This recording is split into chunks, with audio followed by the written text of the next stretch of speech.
Hey friends, this is the Micro guy fixing to take off and go to work.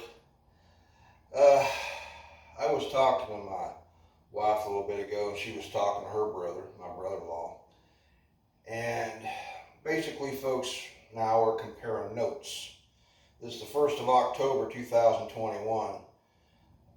Prices on everything, grocery prices, and things at the grocery store are going off the chain. I mean, a few weeks ago, I get fuel additive, a jug of it, put it in my truck, help for the fuel. Gallon of it was 25 bucks. Went and got a gallon today, over $27. Brother-in-law went to the grocery store, get a pound of bacon, $12. And that's at the cheap stores. You know, living in one of these small Midwestern towns, I wonder what it's like in the big cities: Chicago, Philly, New York, Jersey, out there in Cali. The big cities, people got all the money. Some people don't have a lot of money. And it makes me wonder, we're just seeing everything go off the charts. The grocery checkers that work at these stores are telling me, hell, just in the last few weeks, they just stuffed, this price is just going off the charts. It's like, what the hell? I keep telling people, you know, this ain't 1950s prices anymore. This ain't 1980s prices anymore. I've told people for years to be prepping. You don't have to be rich. You don't have to be, hell, people that do this could be preppers. You know, they get it all for free anyway. But, you know, just simple things. Save your containers. You got glass jars, plastic jars. After you get done with them, rinse them out, put them away. The most inanimate objects are going to be the most sought after items. They didn't make all those movies all over the years and decades and write all these books just because, it was just entertainment. No, they were warning us about something that was going on. Now, I don't have some fancy degree, like I've said many times. I don't have a fancy degree that says, see, it says right here, I is smart. I don't have one of those. But I was smart enough to look ahead. I was smart enough to see what was coming down. There's people say, oh, I don't think about tomorrow. I only live for today. I only have a couple days worth of food. I eat out all the time. Yeah, we saw what happened last year with the pandemic. It's a small little Indiana town I live in. I made videos. They're on my channel. Y'all can go back and see them. Looking at the shelves, just cleaned out. Hardly anything there. Some were completely barren. And that's just in a small little Midwest Indiana town, maybe 3,000 people. What about the big cities? What about, you know, Chicago, LA, you know, New Orleans, places that got all kind of people, hundreds, thousands of people. We're seeing it. We are seeing it today. We're seeing what's coming down. This is just the beginning. It's only going to get worse. If you're not prepping, what's wrong with you? People just say, oh, I ain't going to prep, man. Oh, if things happen, man, I'll just go steal somebody else's stuff. Yeah. And get prepared to get shot with something like that. A lot of people look like me and others. They left the cities. They went way out in the country. Some happen to make a good living, really good living, bought property. They're living away from all that crap. We don't want to be in the cities when the chaos hits. We've seen the riots for the last 20 years. We've seen the riots just in the last few years when Mr. Trump was in office. We saw Antifa, we saw BLM, all these leftist groups. The Revolutionary Communist Party inflaming the riots during the Ferguson situation. The guy whose case went to the United States Supreme Court in 1989, Greg Johnson, from the Revolutionary Communist Youth Brigade at that time, now the Revolutionary Communist Party, and who knows how many communist groups he was at, he was seen on video, which is probably still on YouTube today. He's the old guy with the funky looking hat on and the blowhorn, inflaming the riots, Greg Johnson. He was there inflaming the riots. Travels all over, inflames riots, inflames situations. Oh, he's having a heyday. He's loving it. Bastard never really had a decent job. When his case was going to the Supreme Court back in the 80s, he was forced to get a job, and everybody that worked around him, regardless of what they looked like, they said he was nothing but an obnoxious shithead, always trying to stir up trouble. But that's what leftists do. And in our institutions of learning, a lot of these leftist teachers, whether they be from grade school all the way up to the universities, a lot of these leftist professors and teachers, the ones that Joe McCarthy tried to warn us about decades ago, they've got it in the bag. Every single thing you can think of, they've infiltrated everything. And they always got a contingency load of bullshit to say when they get their ass handed to them, when they go out of their way to start a bunch of BS with somebody, try to start a fight, and when they get their ass handed to them, they always got a contingency load of bullshit to say to the cameras. Case in point, the Greensboro shootout, 1979. They picked a fight with the Klan, got their ass handed to them.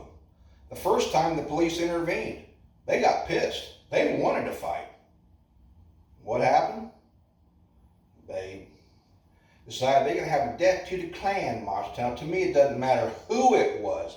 It could have been the Teamsters. It could have been the Boy Scouts. It could have been an outlaw motorcycle group. They decided to pick a fight with a particular Klan group in that state. And those guys want the guys of today. Attitudes have really, really changed. All I'm saying is, it doesn't matter who you pick a fight with.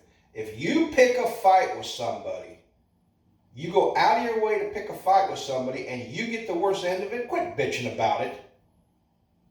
The Communist Workers' Party, those people that lived through it and are still alive, they are still bitching about it today. In November, it'll be 42 years. And they're bitching that they got their ass handed to them. They want to blame the police. They want to blame the state. They want to blame the Klan. They want to blame everybody except themselves. They started a fight. They dared those guys to show up on camera. Dared them to show up. They said, well, the police came here. The police gave them a map route how to get here. So, you wanted them there. Everybody wants to forget that. The Communist Party wanted them to show up so they could fight.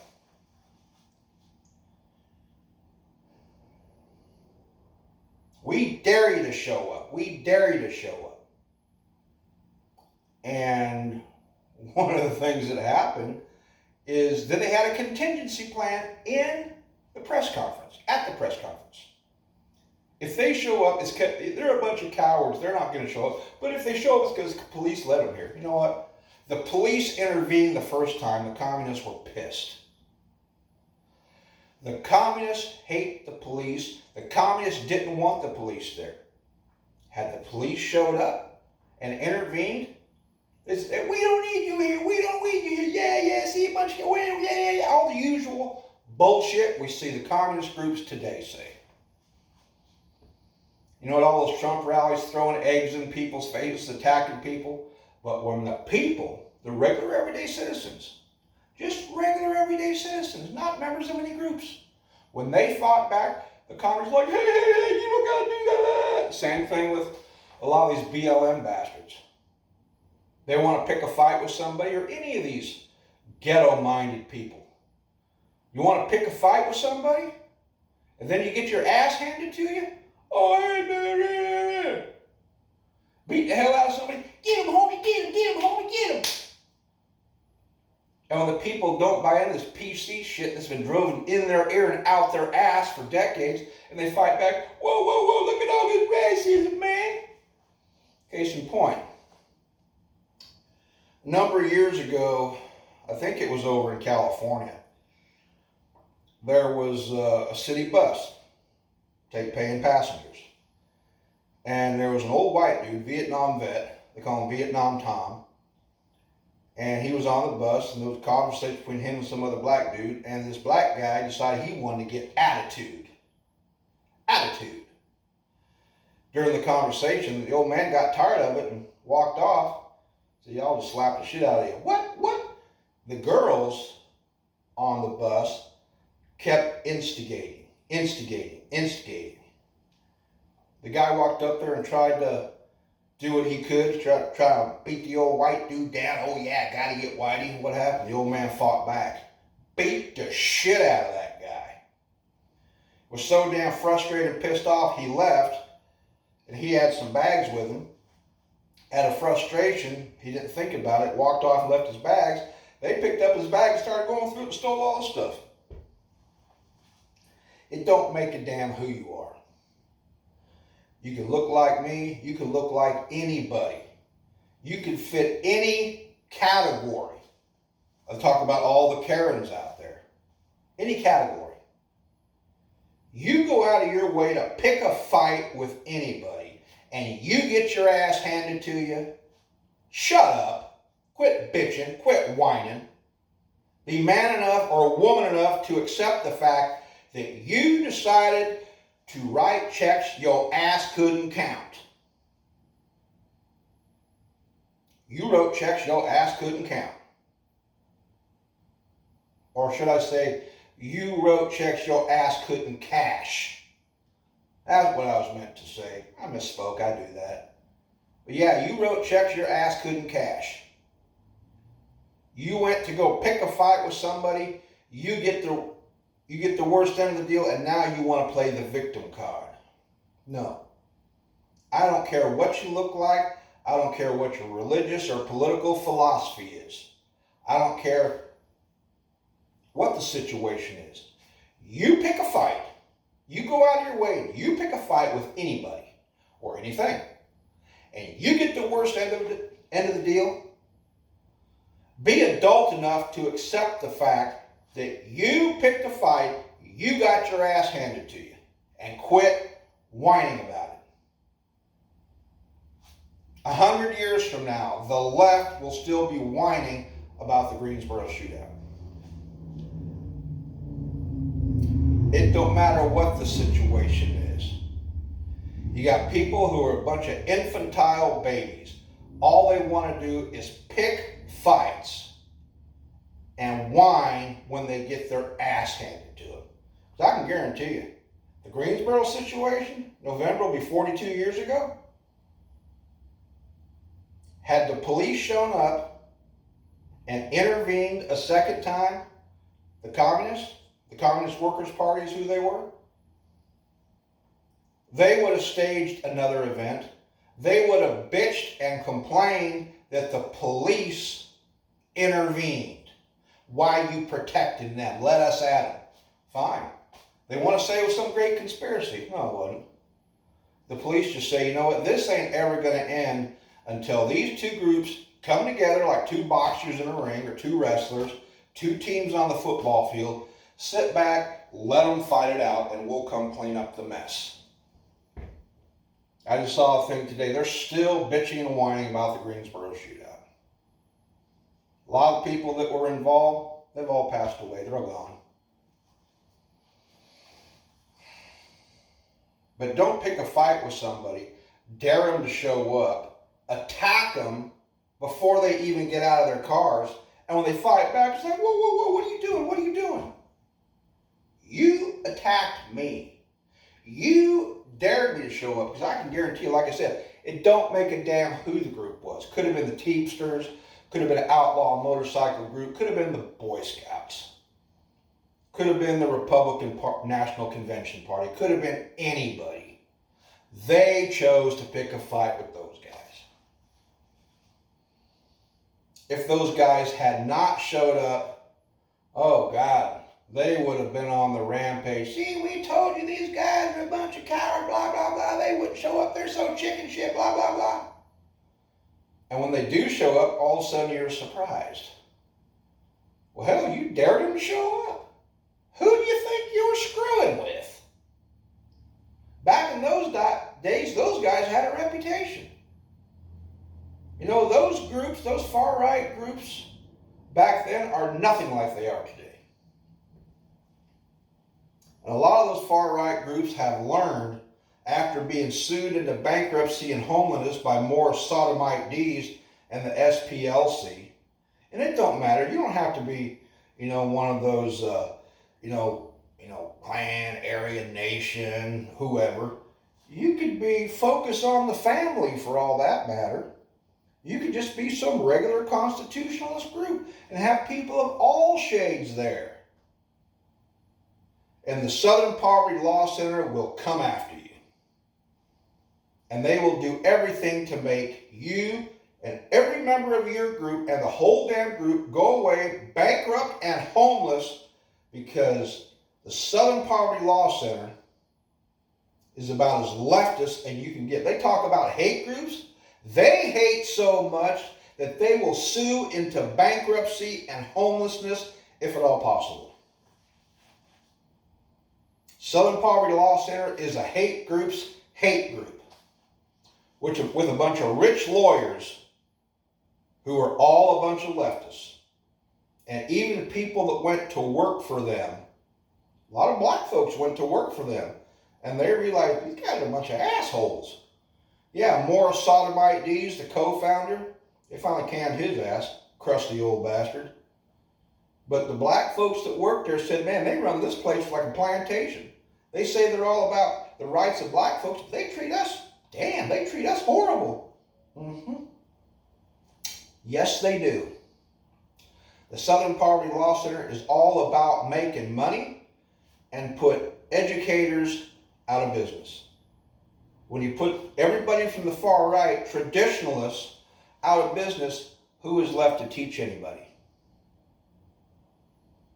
The leftist, the Marxist that Joe McCarthy tried to warn us about. That's right.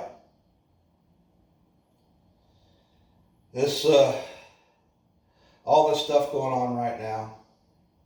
And me, I'm just a middle-aged white dude. I live out here in the Midwest.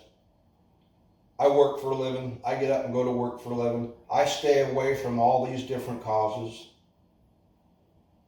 I'm just out here trying to survive. But things that I have watched for myself for decades. I saw it coming. I listened to those that the left was attacking and paid attention to them. Simple people like regular everyday preppers. Our ancestors were preppers. They just didn't call them that back then.